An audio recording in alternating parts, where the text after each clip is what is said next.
It began on a Sunday evening that felt unusually long.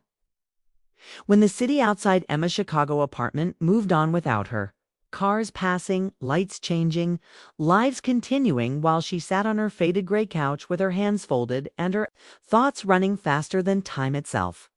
The couch had become her routine after a quiet breakup that didn't explode but slowly disappeared, taking laughter, plans, and comfort with it, leaving behind silence that pressed into her chest every night.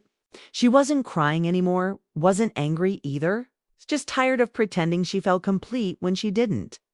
That evening she had planned to stay in again, scrolling her phone, letting hours fade, but a message from her friend Sarah broke through the fog, asking her to come over, insisting she needed company, warmth, and real voices. Emma almost refused, but something inside her whispered that staying alone again would only deepen the emptiness. So she changed clothes, locked her door, and stepped into the cold air, unsure why her heart was beating faster than usual. Sarah's apartment was alive with low music, soft laughter, and the smell of home-cooked food. And Emma felt herself relax as she stepped inside, surrounded by familiar faces and easy conversation. That was when she noticed Daniel sitting on the couch near the window. Quiet, calm, listening closely to everyone without needing attention. He didn't try to stand out, yet his presence felt steady, grounding, as if he carried patience instead of noise. Sarah introduced them, mentioning he was visiting from Toronto for work, staying a few extra days, and when Daniel smiled and said hello, Emma felt something settle instead of spark, a rare feeling of comfort she hadn't realized she missed. They talked simply at first about Chicago weather, long work days, travel, and small habits. But Emma noticed how Daniel listened fully, how he didn't rush his words, how he met her eyes without pressure. Time moved quickly, faster than expected, and the couch seemed to pull them into its quiet corner while the room buzzed around them. Daniel shared that he often felt like life had become a list of responsibilities instead of choices. And Emma admitted she had stayed in something familiar far longer than she should have because starting over felt exhausting. Their words weren't dramatic, but they felt honest, and honesty felt rare. As the night went on, Emma felt lighter, as if someone had opened a window inside her, letting fresh air touch places that had been closed for months. She laughed more than she had in weeks, surprised by herself, surprised by how easy it felt to exist in the moment. When people began saying goodbye and gathering coats, Emma felt a quiet disappointment. She didn't expect a subtle wish that the evening could stretch longer. Daniel stood, hesitated, then asked if she wanted to step outside for a moment, and she agreed without thinking. The street was calm, the city softer at night. And they stood under a streetlight, talking about nothing serious and everything meaningful, sharing small truths, half smiles, and pauses that felt comfortable instead of awkward. Daniel mentioned he would be returning to Canada soon, and Emma felt the weight of that sentence even though nothing had been promised. She nodded, smiled, told herself it didn't matter. Yet when he said goodbye and walked away, something inside her shifted.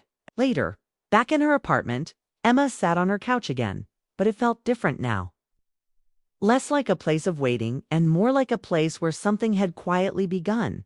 The silence no longer felt empty, felt thoughtful, filled with the memory of kind eyes, gentle words, a connection that arrived without force or expectation, leaving her awake longer than usual, wondering why a simple evening had changed, the way her heart felt, and sensing that whatever had started on that couch was not random, but necessary. Daniel returned to his hotel that night with a strange calm he had not felt in years, the kind that followed him into sleep and stayed when he woke, making the busy streets of Chicago feel less foreign and more alive. Over the next few days, he and Emma began meeting without calling it anything.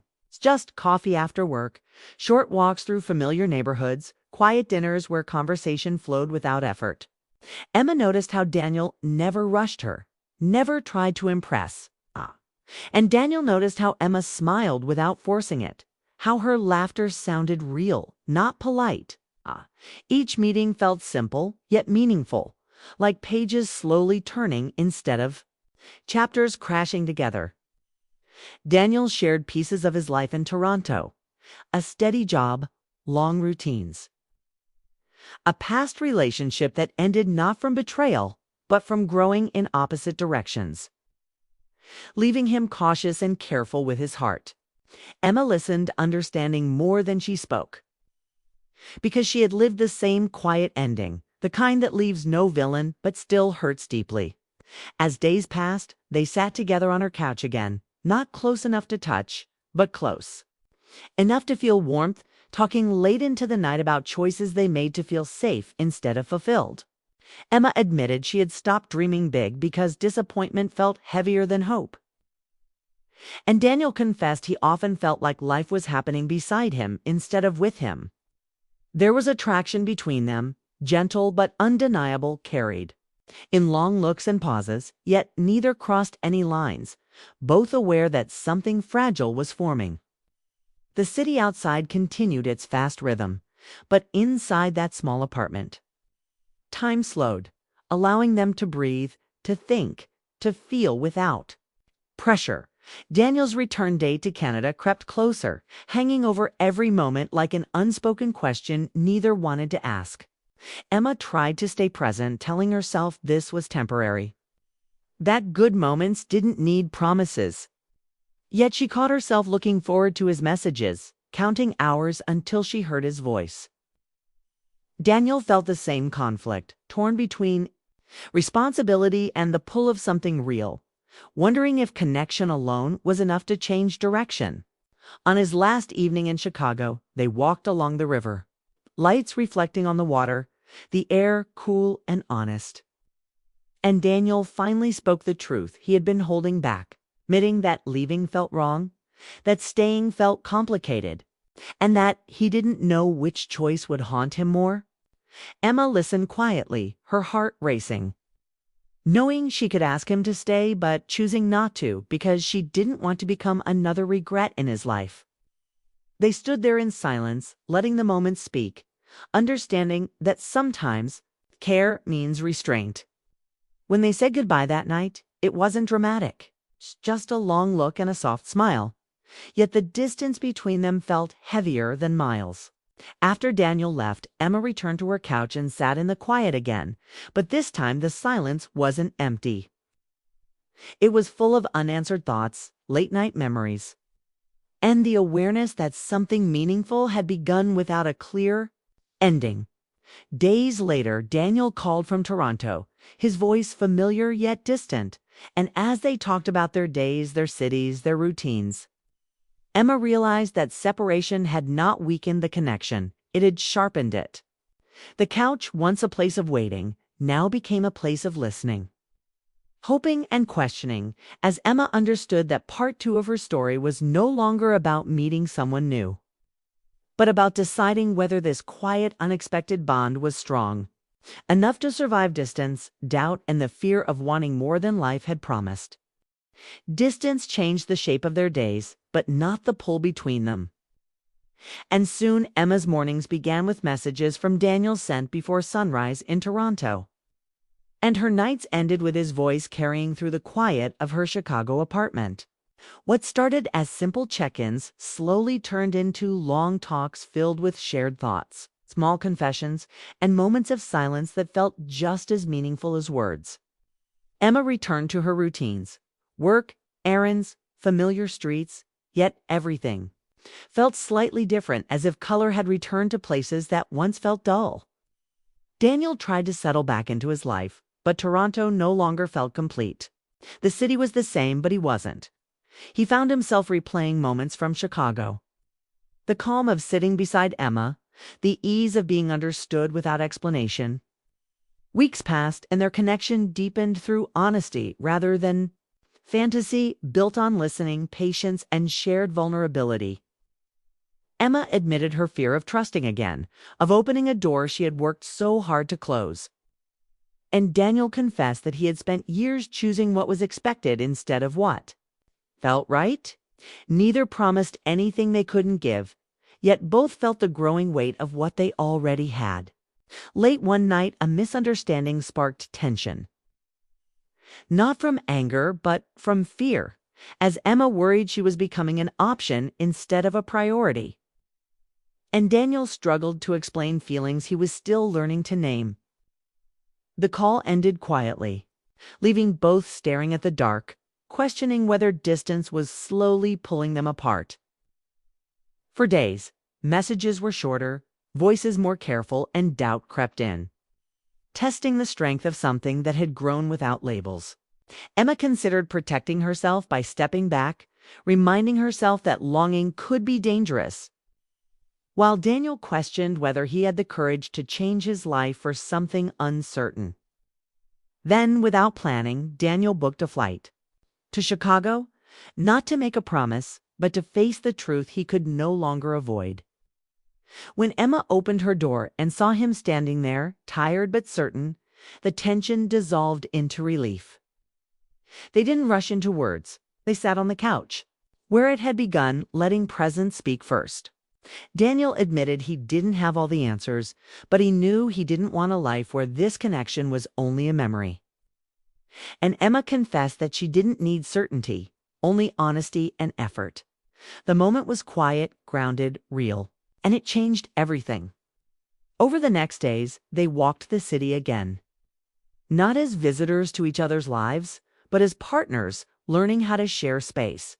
They talked openly about fear, distance, and the work love required, understanding that choosing each other would not be easy, but would be intentional.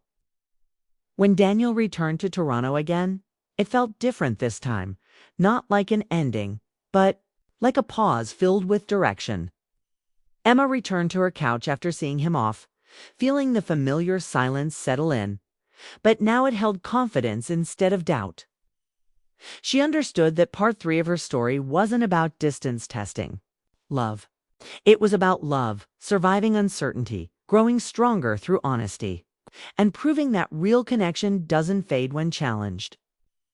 It clarifies what truly matters. Time moved forward with intention now, not rushing, but no longer standing still, and Emma felt the change in the way she woke each morning, calmer, steadier, no longer wondering where she stood. After Daniel returned to Toronto, their connection shifted from hope to action. Built through planned visits, honest talks, and choices made with care instead of fear. Flights were booked, weekends were counted, and every goodbye came with a clear return date, turning distance into something manageable rather than painful. Emma focused on her work and personal growth, no longer using busyness to hide from feeling, while Daniel began reshaping his routine, questioning the life he had accepted instead of the one he wanted. They supported each other through tired days, doubts, and quiet wins, learning that love wasn't just emotion, but effort, presence, and trust. Months later, Daniel stood in Emma's apartment again, not as a visitor, but as someone ready to stay longer. And the couch that once held her loneliness now held shared laughter, shared plans, and comfortable silence. They spoke openly about the future, not with pressure, but with honesty, understanding that merging lives would take patience and compromise. Emma admitted she had once believed she needed someone to save her, but now she knew she only needed someone willing to walk beside her. And Daniel shared that he had spent years avoiding risk, only to realize that avoiding love was the greatest risk of all. Together, they faced challenges with maturity, choosing communication over assumption, listening over defense, and kindness over fear. The cities that once separated them became bridges instead of barriers, each visit strengthening the sense that what they were building was real and lasting. One quiet evening, as sunlight faded through the window and the city settled into night, Emma rested against Daniel on the couch, feeling safe in a way she hadn't before. Not because everything was perfect, but because it was honest. She reflected on how far she had come from that first lonely night, realizing that what began as an escape from silence had turned into clarity, purpose, and connection. Love hadn't arrived with drama or grand promises. It arrived through consistency, courage, and choice. As they planned the next chapter together, Emma understood that this story was never about being rescued or completed by another person, but about finding someone who met her where she stood and chose to stay. The couch, once a symbol of waiting, had become a place of growth, healing, and shared dreams. And as Emma closed her eyes, listening to the steady rhythm of a life finally aligned, she knew that everything that began there had become exactly what she needed.